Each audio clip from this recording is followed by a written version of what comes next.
सिर्फ ममता बनर्जी आज कूद रही है रास्ते में क्योंकि आज उनकी सच्चाई सामने आ रही है। मैं आपकी सारी जो काली करतूत है वो छुपी हुई है, उन तमाम फाइल और लैपटॉप लेके जो आप भाग रही हैं, वो लैपटॉप और फाइल में कौन सी ऐसी सच्चाई है जिसको आप छुपाना चाहती हैं। तृणमूल का मंत्री को जेल जाते हुए भी हम लोग देखे और ममता बनर्जी को फाइल चुरा के भागते हुए भी देख रहे हैं।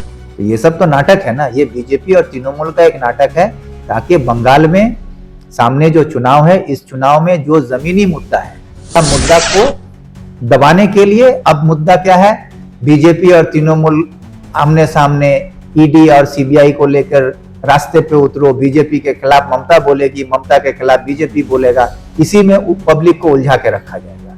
यही मुद्दा है और कुछ नहीं। ये एक साठगांठ है बीजेपी तृणमूल को चर्चा में लाने के लिए। असल में ईडी के खिलाफ जुलूस नहीं है, चोर को बचाने के लिए जुलूस निकाला जा रहा है। यहाँ चोरों की हिमायत में जुलूस निकाली जा रही है। सबसे पहले तो मैं ये कहूंगा कि बंगाल के बाशिंदे के तौर पर बंगाल के सरकार की मुख्यमंत्री ममता बनर्जी ने जो हरकत किया है, वो सिर्फ बंगाल की सरकार को नहीं, बंगाल के हर एक नागरिक को शर्मिंदा किया गया है। पूरे हिंदुस्तान के सामने बंगाल को शर्मिंदा करने का काम हमारे राज्य की मुख्यमंत्री ने किया है, क्योंकि आईपैक एक प्राइवेट संस्था है और ईडी जो है वो सेंट्रल गवर्नमेंट का एक एजेंसी है। सेंट्रल एजेंसी अगर किसी प्राइवेट कंपनी पर छापा मारती है तो उसकी बचाव करने के लिए राज्य की मुख्यमंत्री सरकारी प्रोटोकॉल को दरकिनार करते हुए वहां पहुंच जाती हैं और सरकारी काम में बाधा डालती हैं और वहां से फाइल चोरी करके भागती हैं।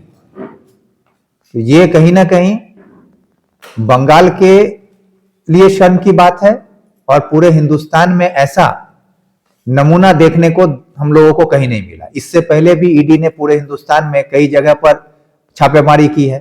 कांग्रेस के हमारे नेता राहुल गांधी को, सोनिया गांधी को, उन लोगों को ईडी दफ्तर में बुलाया गया है, पूछताछ किया गया है। कांग्रेस के कई नेताओं के ऊपर छापामारी हुई है, बिहार में छापामारी हुई है। कभी तो ममता बनर्जी ने इस पर एक आवाज नहीं उठाया, ईडी के खिलाफ कभी नहीं कुछ बोलने गई, कोई रास्ते पे आंदोलन नहीं हुआ। लेकिन आज जब आईपैक एक प्राइवेट संस्था जिसका मालिक उनका भतीजा है, या उन्होंने यहां पर प्रतीक जैन को उसकी जिम्मेदारी दे रखी है ताकि बंगाल में कौन सा बूथ दखल करना होगा, कौन से बूथ में वहां पर वोट देने से लोगों को रोकना होगा, या किस तरह से बूथ कब्जा करना होगा, पुलिस का इस्तेमाल कहां करना होगा, कहां गुंडों का इस्तेमाल करना होगा, कहां किसको खरीदना होगा, कहां किसको डराना होगा, ये सारा लिस्ट बनाकर आईपैक देती है और उसी के मुताबिक सरकार काम करती है।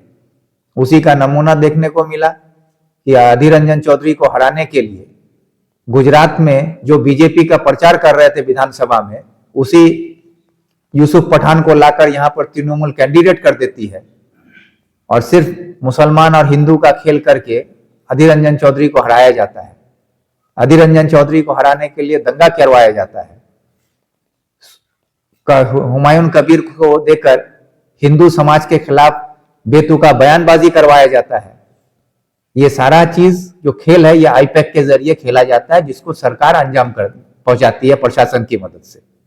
उनका कहना है कि बीजेपी जो है एक्चुअली पश्चिम बंगाल में विधानसभा चुनाव होने वाला है, इसीलिए बीजेपी जो है हमारे पार्टी के जो कंसल्टेंसी के आईपैक है उस पर हमला किया। अरे आईपैक जो कंसल्टेंसी है ये एक प्राइवेट संस्था है, अगर उस पर बीजेपी हमला कर भी रही है तो आपको क्यों सर में दर्द हो रहा है?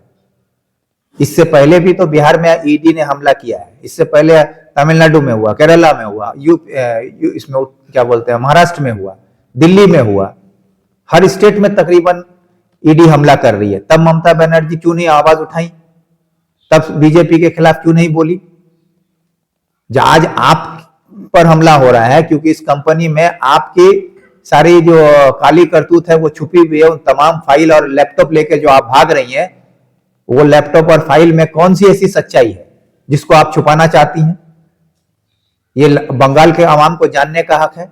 यही ममता बनर्जी बोल रही थी जब सरकार में आई थी कि मैं एक एक फाइल खोलूंगी और वामफ्रंट का एक एक मंत्री जेल में जाएगा। एक भी मंत्री तो वामफ्रंट का जेल में भेज नहीं पाई, लेकिन देखने को मिला तृणमूल का मंत्री को जेल जाते हुए भी हम लोग देखे और ममता बनर्जी को फाइल चुरा के भागते हुए भी देख रहे हैं।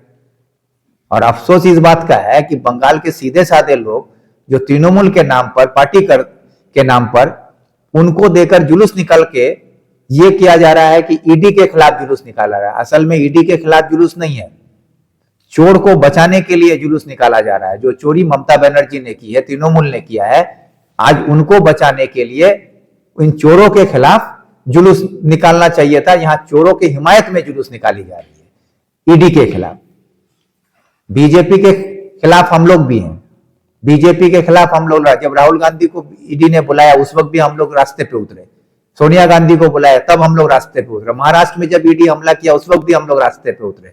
हर जगह ईडी जहां जहां गलत कर रहा है, सीबीआई गलत कर रहा है, सरकारी कोई एजेंसी गलत करता है, उसके खिलाफ हम लोग आवाज उठाते हैं। ममता बनर्जी ने कब आवाज उठाया? सिर्फ ममता बनर्जी आज कूद रही है रास्ते में क्योंकि आज उनकी सच्चाई सामने आ रही है कि भाई ईडी एक सेंट्रल गवर्नमेंट की संस्था है, वो रेड करती है आईपैक कंपनी में, वहां पर चीफ मिनिस्टर चली जाती है, उनको गिरफ्तार नहीं किया गया, उनको रोका नहीं गया, फाइल उठाकर वो गाड़ी में जा रही है, वहां पर उनको रोकने का काम करना चाहिए था, ईडी को नहीं रोका गया। क्यों नहीं रोका गया? तो ये तो वही है कि हम दिखा रहे हैं कि हम टीएमसी के खिलाफ हैं और फिर टीएमसी की मुख्यमंत्री आकर सारा फाइल उठा के ले जा रही है, उनको हम रोकते भी नहीं है। मतलब दिखाने के लिए हम खिलाफ भी कर रहे हैं और फिर उनको रास्ता भी साफ करके दे रहे हैं कि तुम चोरी करके फाइल लेके जाओ, तुम्हारे खिलाफ कुछ नहीं होगा। तो ये सब तो नाटक है ना, ये बीजेपी और तृणमूल का एक नाटक है ताकि बंगाल में सामने जो चुनाव है, इस चुनाव में जो जमीनी मुद्दा है बेरोजगारी का, 26,000 लोगों की नौकरी चली गई, उसका मुद्दा है, टेट का मुद्दा है, हमारे यहाँ हेल्थ का, रास्ते का, पानी का, रोजगार का, परियायी श्रमिक का, किसानों का, ये सारा मुद्दा को दबाने के लिए अब मुद्दा क्या है? बीजेपी और तृणमूल आमने सामने ईडी और सीबीआई को लेकर रास्ते पे उतरो, बीजेपी के खिलाफ ममता बोलेगी, ममता के खिलाफ बीजेपी बोलेगा, इसी में पब्लिक को उलझा के रखा जाएगा। यही मुद्दा है और कुछ नहीं। ये एक साठगांठ है बीजेपी तृणमूल को चर्चा में लाने के लिए।